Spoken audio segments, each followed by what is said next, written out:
Scripture reading this morning is from Daniel chapter 3, verses 13 and following. Then Nebuchadnezzar, in furious rage, commanded that Shadrach, Meshach, and Abednego be brought. So they brought them before the king. Nebuchadnezzar answered and said to them, "Is it true, O Shadrach, Meshach, and Abednego, that you do not serve my gods and worship the golden image that I have set up? Now if you are ready when you hear the sound of the horn, the pipe, the lyre, the harp, and the bagpipes, and every kind of music, to fall down and to worship the image I have made, well and good. But if you do not worship, you shall immediately be cast into the burning fiery furnace. And who is the God who will deliver you out of my hands?"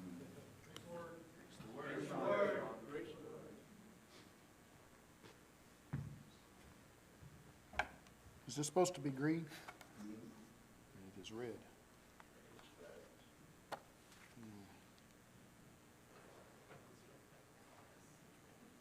Well, I'll use this one. That's okay.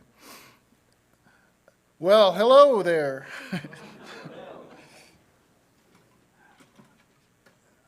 Yes, as Zane read, we are going to talk about the Shadrach, Meshach, and Abednego.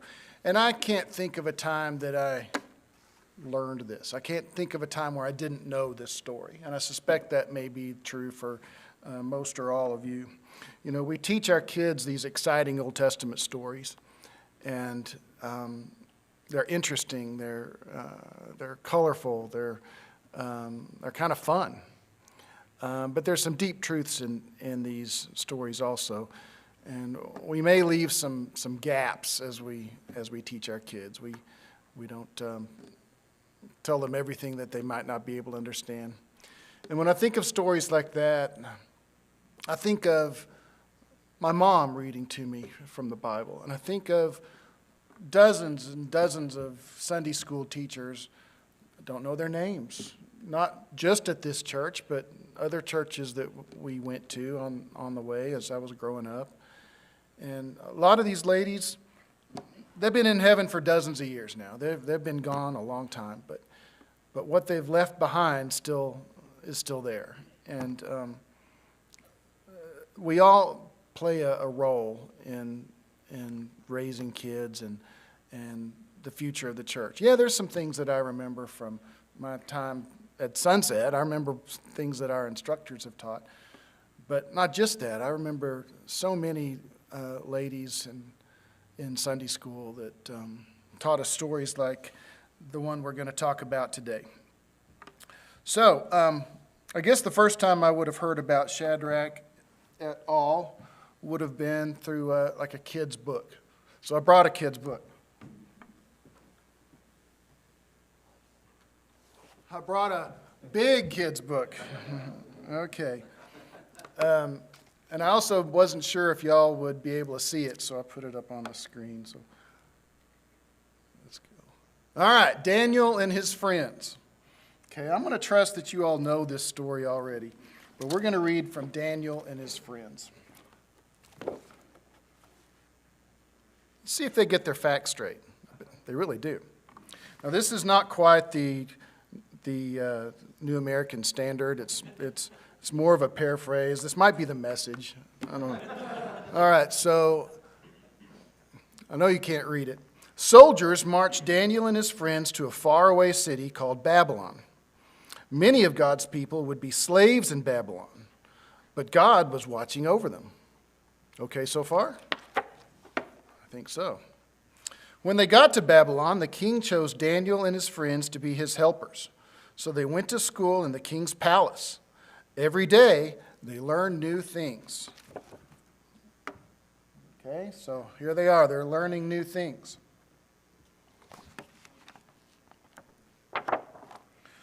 One night, the king had a bad dream. He was very scared, and no one could tell him what his dream meant. But God was watching over Daniel and helped him tell the king about his dream. This particular page is beyond the scope of our class today. Soon, the king forgot about how God had helped him.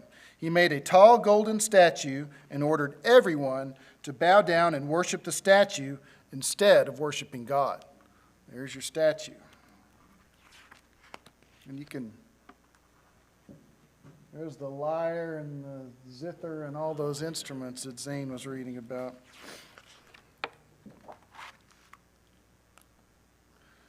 Daniel's friends, Shadrach, Meshach, and Abednego, would not bow down to the king's statue, so he threw them in a fiery furnace. But God sent an angel to watch over them there too. Okay, so we've got our furnace, we've got our angel. And then the last page, Shadrach, Meshach, and Abednego weren't even burned. Nobody could believe it. The king knew God had taken care of them. He ordered everyone to worship God from that day on. So how about that? Okay, well, I'm done. No, I'll keep going. All right, I think they do a pretty good job. That's courtesy of the children's ed department downstairs. But let's fill in some gaps. Let's go into a little more depth in what we would teach the kids. And I also know that I'm going to leave some gaps that you might have filled in when you take Arthur Puente's Daniel class, or if you read a Jim McGuigan book, or listen to Charles Spear or somebody like that. So, gap number 1, why were the soldiers taking the Jews to Babylon? That was on that first page. Well, that's just in the book. Why were they doing that? Well, Judah doesn't seem to be much of a player in world events. They used to be. When they were faithful to God, they used to be. When they were faithful, nobody could stand against them. The known world all paid tribute to Solomon. But you know, that was a long time ago. That was rounded off. It's about 1000 BC, okay? Well, Daniel is about 600 BC, or in the 500s, 586, I think, is what I read. But when they were faithful, God was with them, and the Israelites conquered the Promised Land, and they had a time of prosperity. But that was 400 years ago. A lot has changed in 400 years. And think of how long 400 years is. 400 years ago from today, the Pilgrims came over. Think of how long ago that was. A lot has changed in the world. Nations have risen and fallen, and so many things have changed. Well, as you know, God keeps his promises. And God promised that if you stay faithful to me, I will bless you. But if you do not, I will not bless you. I will curse you. And Deuteronomy 28 for more reference on that. And this was even before they went to the Promised Land. God is telling them this. You need to stay faithful. And God did not act without warning when he allowed Babylon to take over Jerusalem. Think of every prophet. All those prophets, those minor prophets. It's book after book of judgment, judgment, judgment. Watch out. So this is not without warning. But you know how it goes. Israel did not stay faithful, and Judah did not stay faithful. They weren't even supposed to be split. God didn't want those kingdoms to split, but they did, and Israel got punished by Assyria, and now it's Babylon's turn in 586. So we know it was God's will. I try to think of what the other side's motivation was. Babylon wasn't doing this to serve God. Why was Babylon conquering Jerusalem? Well, like I said, Israel's not a big player in world events at this time, but the same old players were. You had Assyria, you had Egypt, you had Babylon, and Babylon took over Assyria, Carchemish and Nineveh, and that was Nebuchadnezzar's father, Nabopolassar, I think his name was. And so now they've got Babylon and Egypt staring off at each other.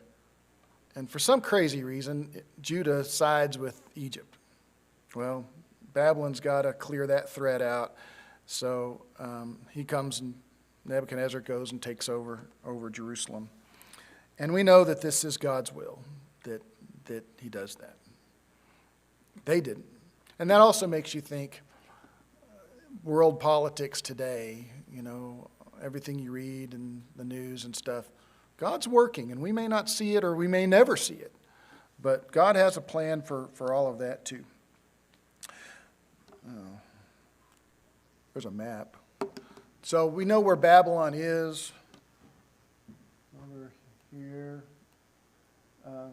Jerusalem is down here.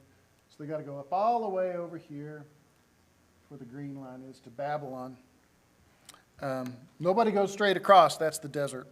So that's the world that we're talking about.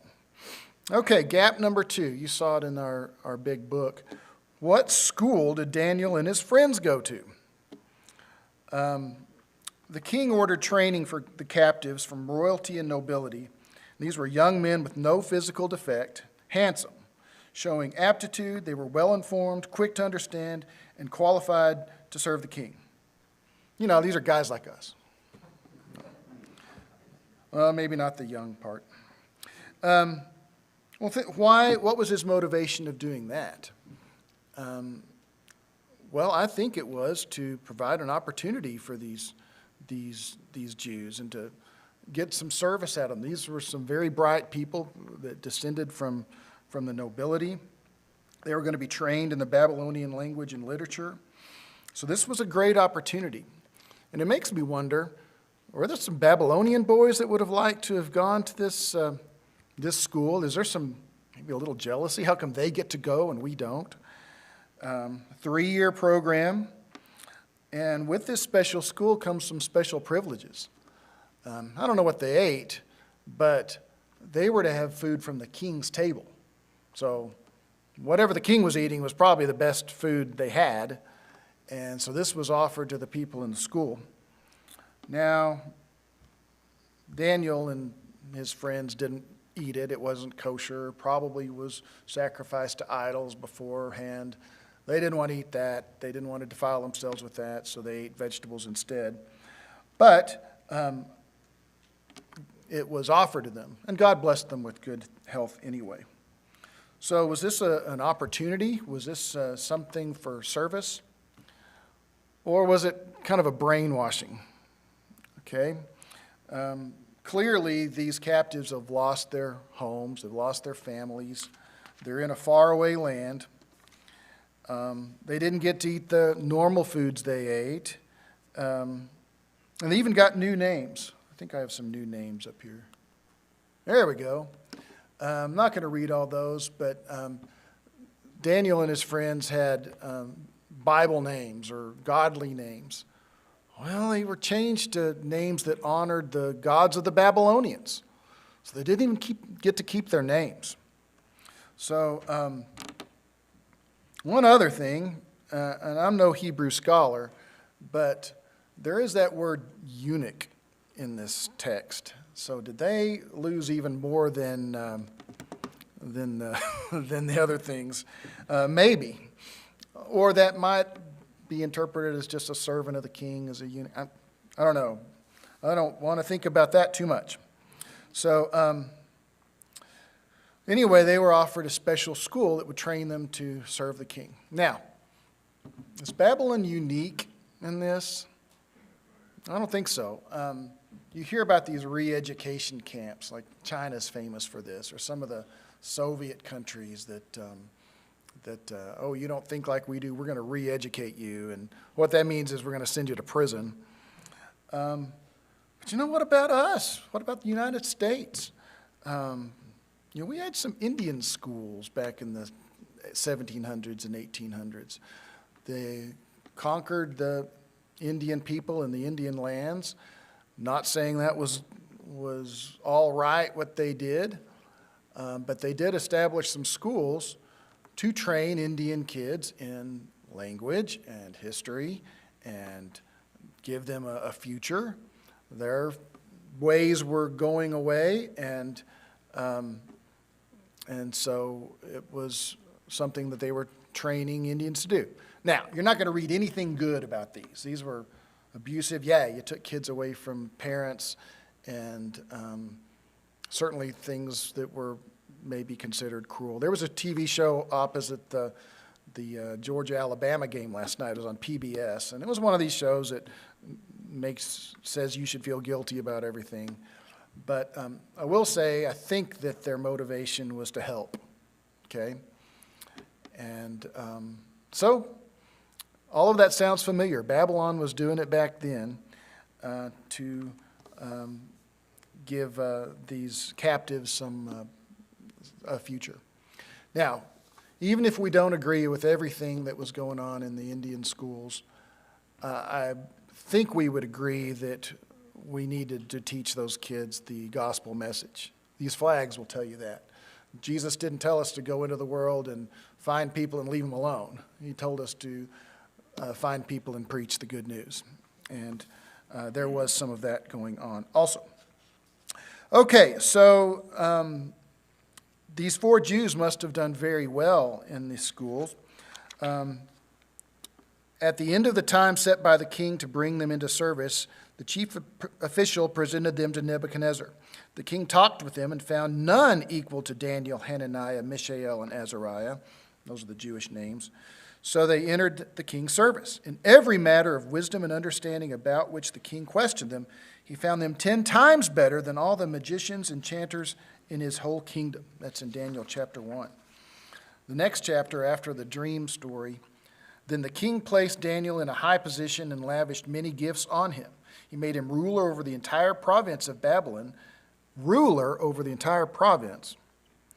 and placed him in charge of all its wise men. This is Daniel. This is the captive. This is the Jew. Moreover, at Daniel's request, the king appointed Shadrach, Meshach, and Abednego administrators over the province of Babylon, while Daniel himself remained at the royal court. These guys did pretty well. They obviously had some talent, and God blessed them, and even Nebuchadnezzar recognized that they could help the kingdom. All right, gap number 3. We'll put our map back up here. There we go. How did the boys fall from favor and get into trouble? In our kids' book, it just says, well, here they are, and now they're in trouble. Well, Nebuchadnezzar set up the golden idol.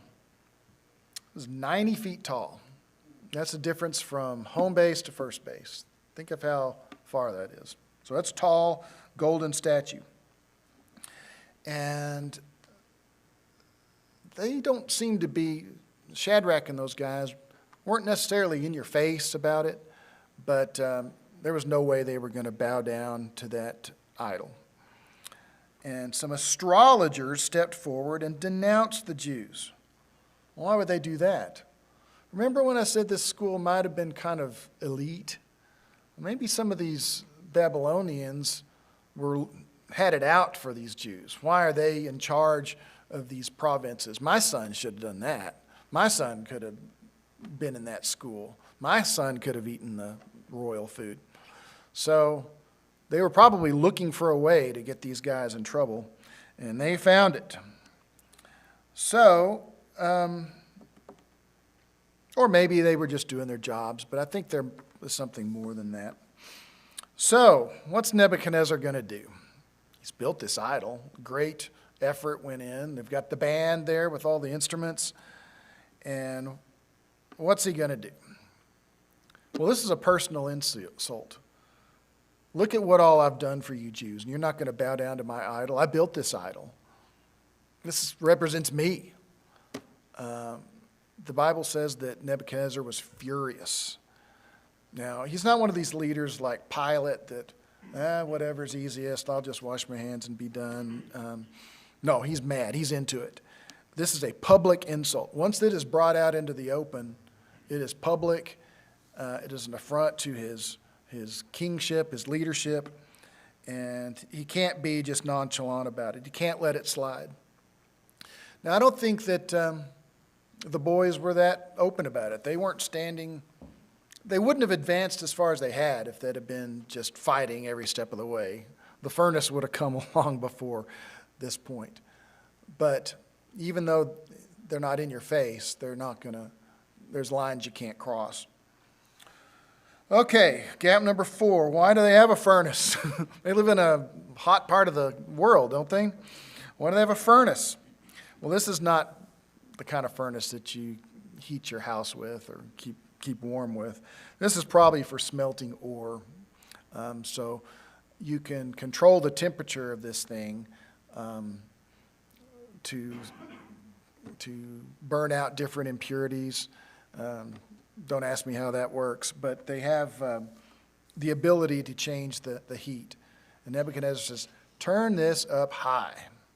Turn this up so high that nobody's going to survive. As a matter of fact, the soldiers that are going to tie you up and take you to the furnace, well, they're not going to survive. They're going to burn just taking you up there. And it says that it was their strongest soldiers. Nebuchadnezzar didn't mind that some of his strongest soldiers was going to perish in this. This was such an insult, such an affront. You can't let it go. So, you know how this goes. But a gap maybe not in the kid stories. What were these 3 thinking? What were they thinking? So, you can't talk about this story without talking about persecution, because that's what it is. So what might be some possible responses to this persecution? Well, number 1, everybody else is doing it. We might just go along to get along. We've got these jobs. These jobs require us to do this. Don't we do what our jobs make us do, even if we're not quite comfortable? That's part of the job. Or maybe they would have thought, all right, we're going to bow our knees here, but inside, we're not bowing our heart, okay? So we're just going to keep it a secret. Yeah, we'll look like we're not really obeying. What that is a loophole. And I don't think these guys were looking for loopholes. Or one response might be what Nebuchadnezzar wanted. Nebuchadnezzar would have liked to hear him say, we're going to go ahead and worship these Babylonian gods because they're obviously better than our God. They beat our God. Look at our city. Look at our families. Our God was beaten. Nebuchadnezzar would have liked to have heard that. Now, we know the rest of the story. We know that God wasn't beaten. He was allowing things like that. And these are smart guys. They could have defended themselves cleverly. They could have come up with reasons and talked their way out of it maybe. But they didn't do that. It says, the scripture Zane read says, we don't have to defend ourselves against you, O king. They didn't even attempt to talk their way out of it. So, we will do our work in this world, but there's lines that we can't cross, and they will do their work, and there were lines they couldn't cross. So what about us? Have we ever made compromises in our faith to avoid persecution? Well, I'm not so sure it's hard to be, or that hard to be a Christian in Lubbock, Texas. Lots of people go to church on Sunday. I don't feel uncomfortable when I'm driving down the street dressed up on a Sunday. Other people are doing that too. But some of you, students, may be going to places that persecution is a real thing.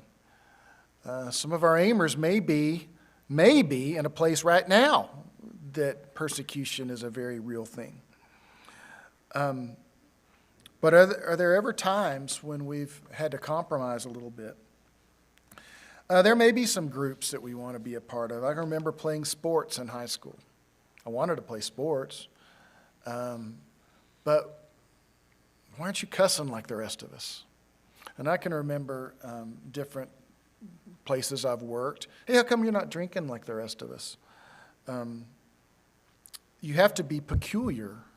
You have to be unusual sometimes to be faithful.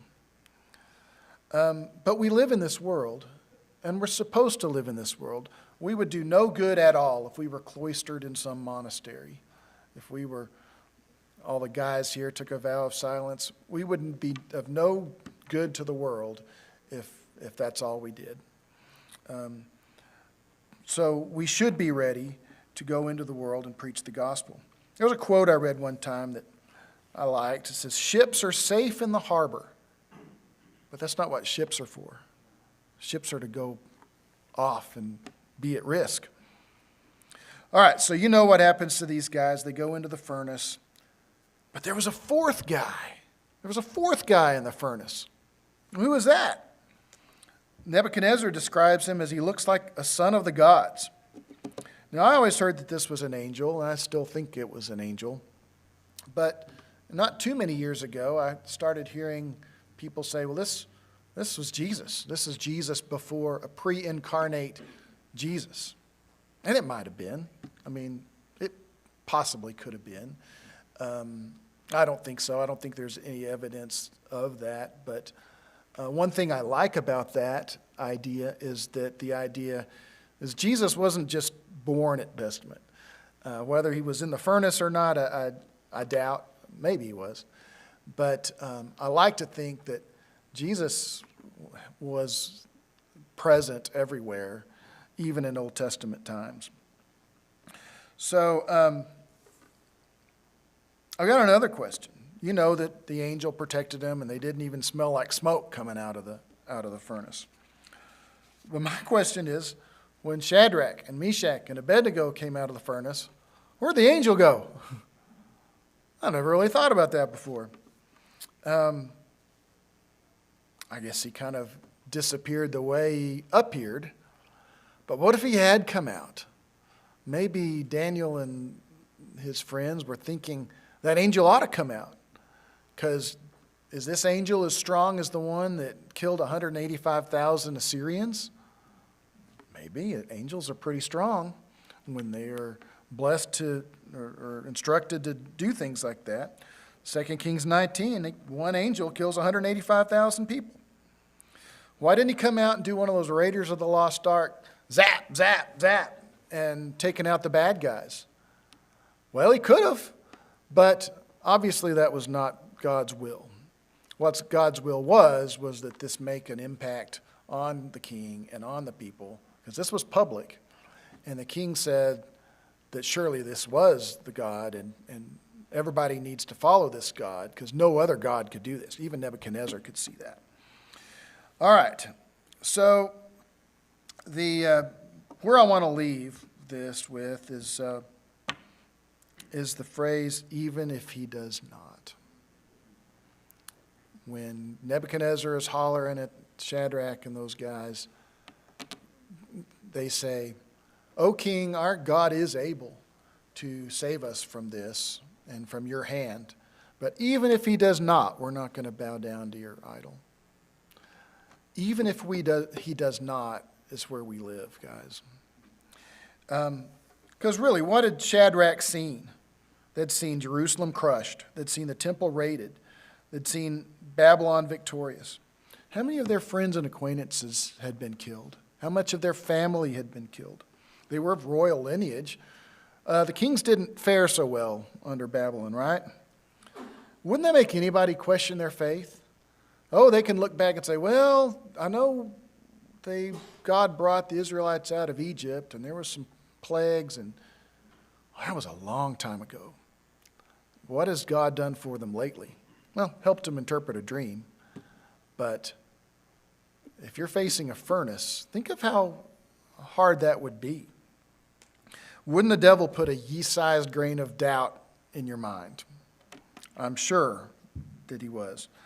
Had God abandoned the Jews? They must have thought that. So, God didn't save Jerusalem. God didn't even save the temple. Babylon sacked the temple. Not even the Ark of the Covenant, the Holy of Holies. So what in the world would make Shadrach think that God would step in here? Well, they did think that. And of course, God did that. So yes, even if he does not, is where we live. Because we pray for things. We've already prayed for things this morning. Have any of you had loved ones that you prayed for that you didn't get what you asked for? Did people die? Did people get sick? Did you ever pray for peace and prosperity and you didn't have peace and you didn't have prosperity? How many of our senior saints have died this year at Sunset? A lot. I do memorials here, and we always have them. There's always memorials to write. What about some of you ministers, some of you have been preaching a long time. Have you ever prayed, I've got this opportunity to serve the Lord. I want to go to this particular mission field. I'm going to do good things. No, God didn't let you. Or I want this preaching job and I can do a real effective. No, you didn't get that job. And those are to serve the Lord. So even if he does not, we have to know that God has a plan and that we don't always know what that is. And we're not unique in that. Paul prayed for this thorn. God says, no, my grace is sufficient for you. Stephen, well, they were throwing rocks at him. And, that prayer wasn't answered on Stephen's behalf either. So even Jesus at Gethsemane, please let this cup pass. No, that cup has to happen. So we must remember that God is able. We must remember that he has a much longer view than us. And we must remember that his will may not make sense to us. But we must remember who God is. So we must live in this world. We must not be of this world. Persecutions may come. And we must choose who we're going to be loyal to. And we must know that God is able to save us from problems in life. But even if he does not, we must choose to follow him. That's all I got.